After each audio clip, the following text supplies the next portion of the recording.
O título da pregação hoje é Seja Livre. Seja livre, igreja. Na semana passada, aí você pode acessar no nosso canal do YouTube, aproveitando o ensejo. Se você ainda não curtiu esse vídeo, curte lá, que dá tempo. Não faça esse pecado de não curtir o vídeo. Vá lá, curta no vídeo, se inscreva no nosso canal, compartilhe essa mensagem. Nunca foi tão fácil fazer uma pessoa participar de um culto. Nunca foi tão fácil. Então comente, curta, compartilhe, faça toda a liturgia aí do YouTube, né? Para estar conosco. A semana passada, você pode consultar no nosso canal, como eu estava dizendo, eu preguei a respeito de Deus ter um projeto para você. E faz parte desse projeto, nós vemos isso desenhado na palavra de Deus, a sua liberdade. É impossível você fazer parte do projeto de Deus sem a sua liberdade. Olha o que diz: ser livre de toda a prisão do inimigo. Pode deixar, gente, eu vou seguindo. Pode deixar o jeito que estava mesmo, é mais fácil. Ser livre de toda, ser livre de toda a prisão do inimigo é condição imprescindível para que o projeto de Deus se concretize na sua vida. Às vezes você ainda não está vivendo aquilo que Deus tem para você, porque o diabo prendeu você em alguma área. Como que é isso? Vamos ver, não perca, tá? Cada instante, cada momento dessa ministração. Então, fazer parte do projeto de Deus, que foi o apelo feito na semana passada, inclui necessariamente ser livre. Então você precisa dessa liberdade que Cristo dá. Primeiro exemplo que nós temos aqui, olha que legal. Abraão, que nós vimos a semana passada, teve 2 filhos, Isaac e Ismael. Isaac teve 2 filhos, Esaú e Jacó. Então Deus chamou Abraão, Deus chamou Isaac e Deus chamou Jacó, para formar um povo santo. De Jacó teve 12 filhos ali e uma filha, gerou as 12 tribos de Israel, e a partir daí se forma um povo. Esse povo, como nós vemos na história de José, ele vai para o Egito.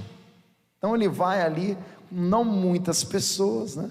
Os filhos de Jacó, os netos ali, eles vão para o Egito, ficam 400 anos no Egito, e depois disso, o que acontece?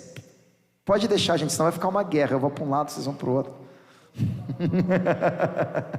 Vamos lá.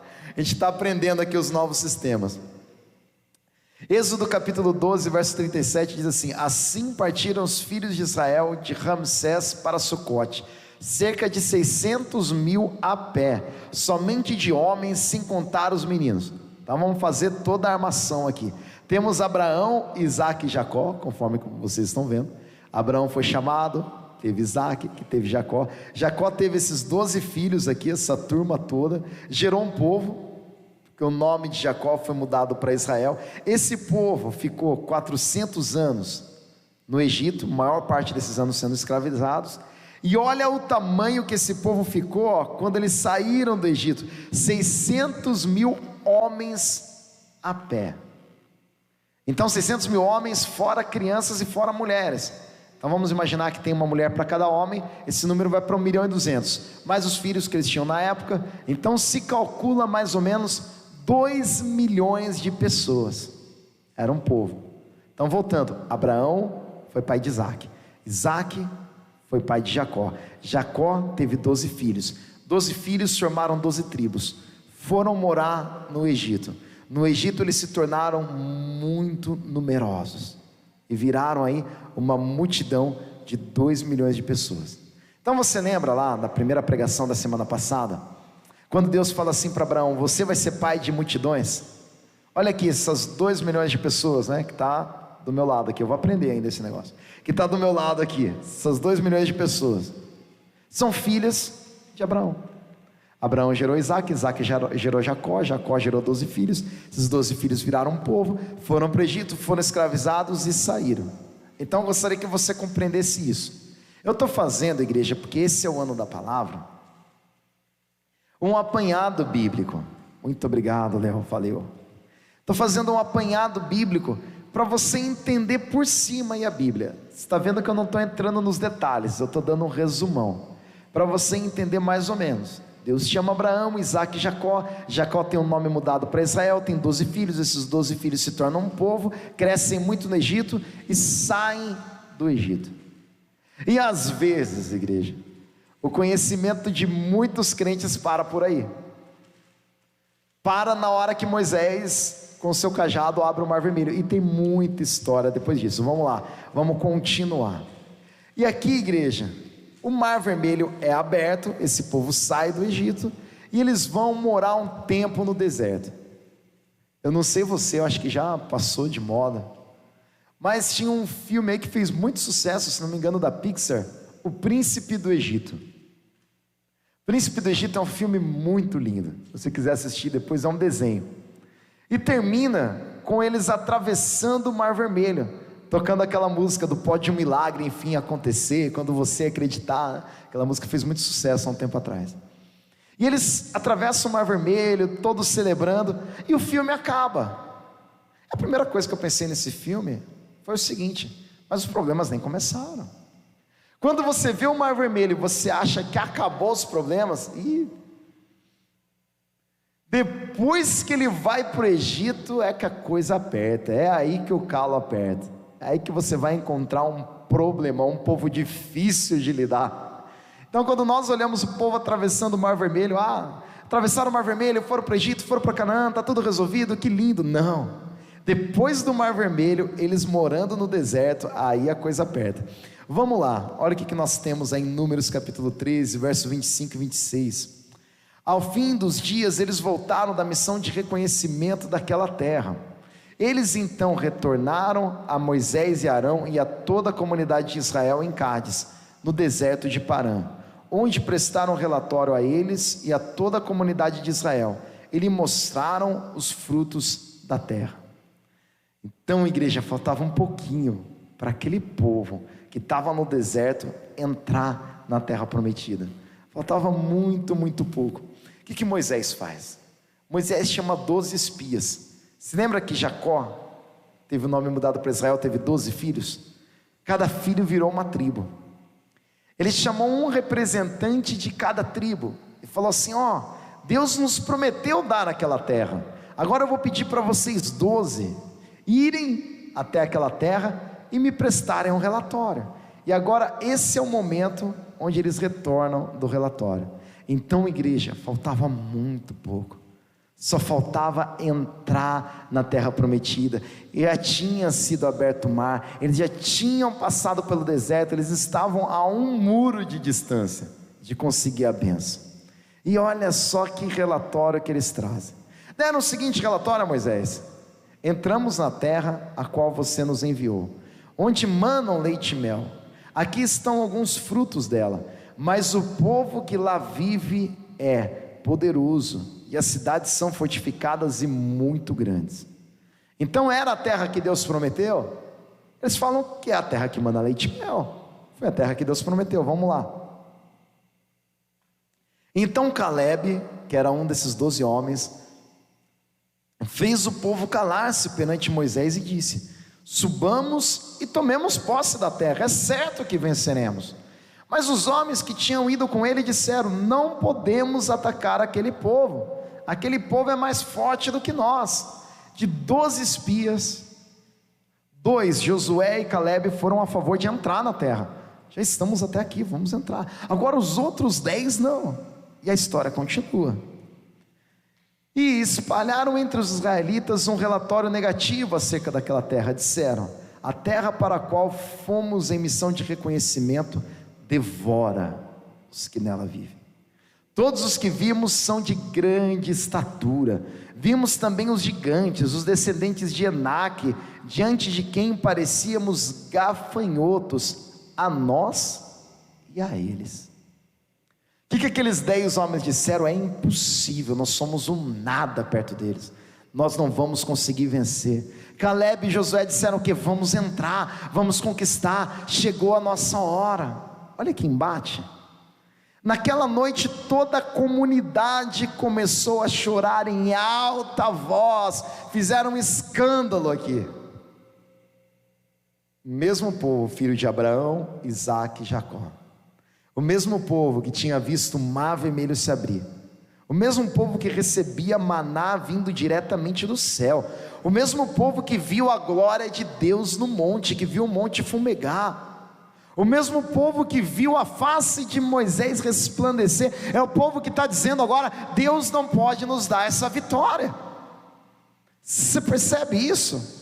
O mesmo povo que viu uma ação extraordinária e sem precedentes da parte de Deus. Deus humilhou e destruiu todos os falsos deuses do Egito, e agora eles estão prestes a entrar na terra prometida, e eles choram em alta voz, fazem um escândalo, dizendo que todos os israelitas queixaram-se contra Moisés e Arão e toda a comunidade, e lhes disse: quem dera tivéssemos morrido no Egito ou nesse deserto.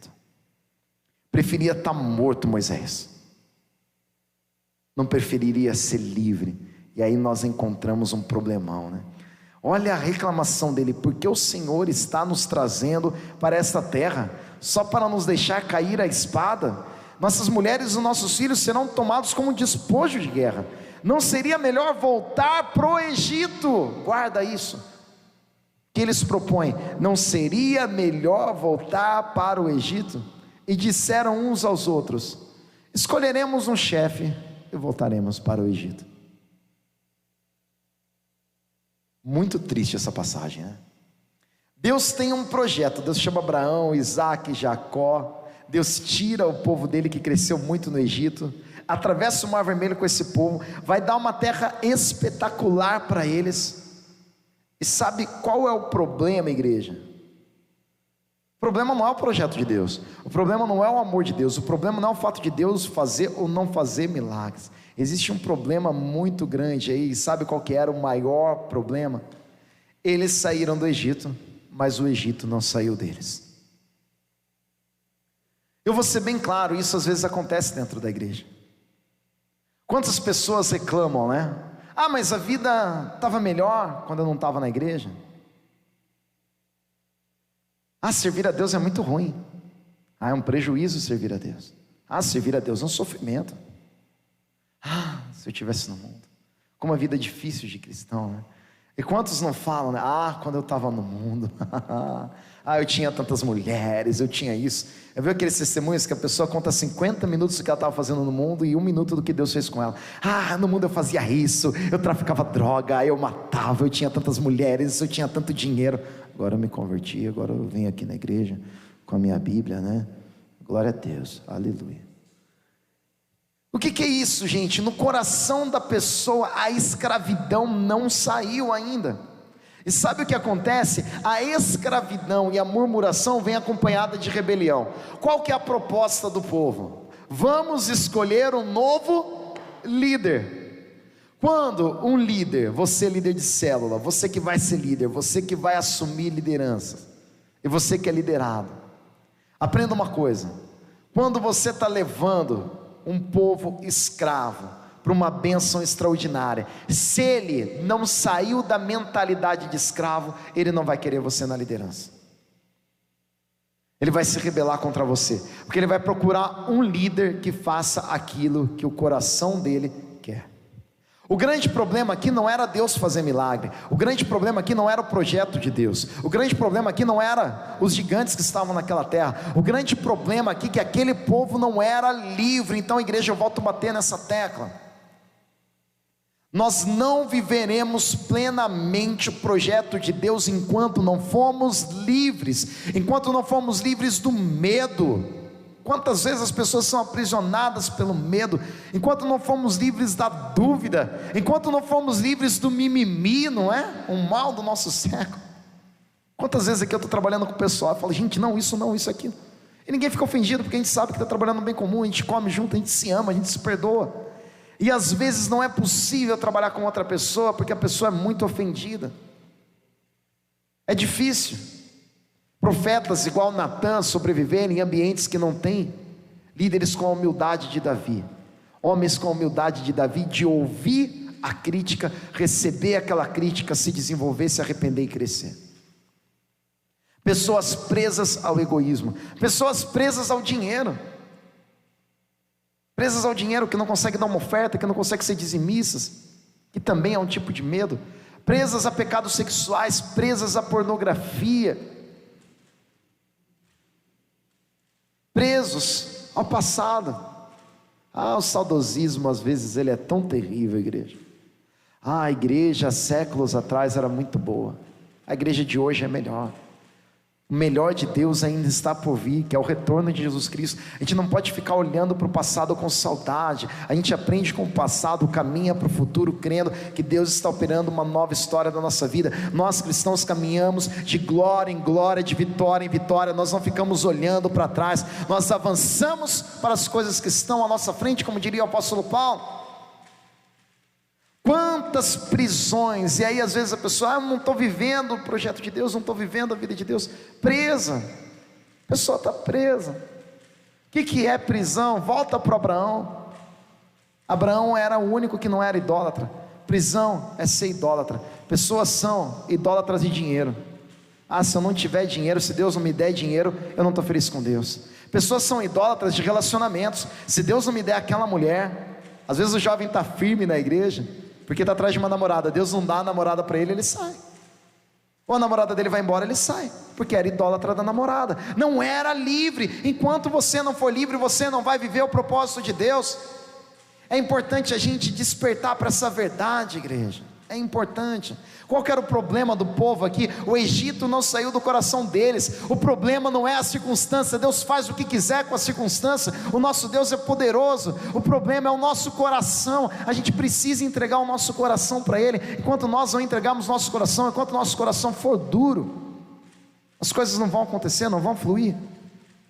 E aqui nós pensamos uma coisa junto com esse garotinho aqui.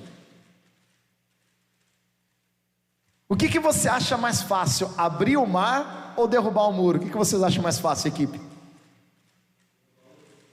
Derrubar o muro é muito mais fácil, né? O Gu aqui é engenheiro, o Gu já derrubou vários muros, né? Mas você não abriu um mar, né, Gu? Não, ainda não. E quando a gente vê isso acontecer, né? Tem vários engenheiros aqui na igreja. Quando a gente vê isso acontecer, eu fico horrorizado com esse povo. Eu falo, o Egito não saiu desses caras. Eles saíram do Egito, o Egito não saiu deles. Que mente de escravo, que mente aprisionada pelo diabo. Gente, Deus abriu o mar vermelho, Deus não ia derrubar o muro? O pensamento deles tem lógica? Não tem. Por que não tem lógica? Porque estão cegos. É preciso uma mudança de entendimento para a gente entender a vontade de Deus. É preciso uma mudança de coração para a gente viver a vontade de Deus. É muito mais fácil, igreja, derrubar o muro do que abrir o mar. Então um Deus que abriu o mar não derrubaria o muro? Você está com raiva dessa turma, né? Eu estou agora pregando, né?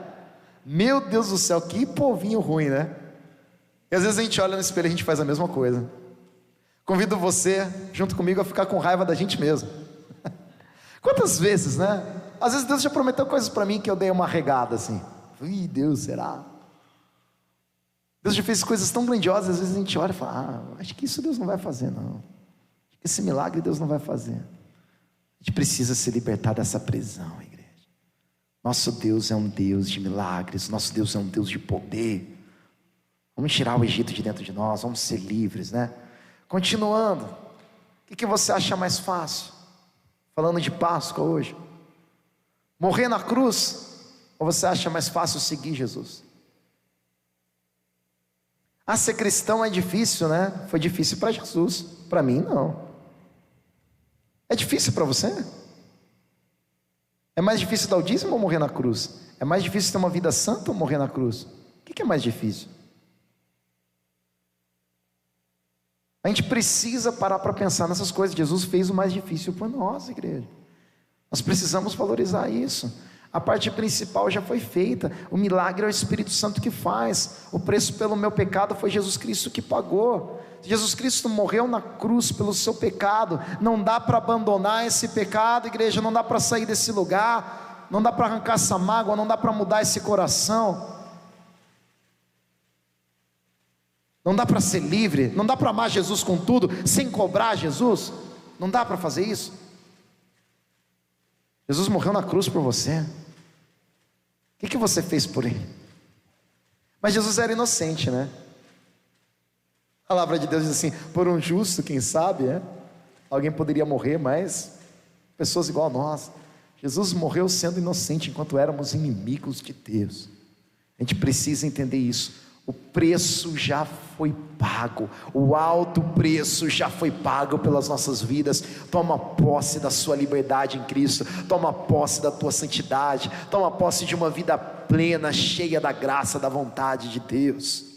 Olha só Romanos 8,32, aquele que não poupou a seu próprio filho, mas o entregou por todos nós, como não nos dará juntamente com ele e de graça todas as coisas?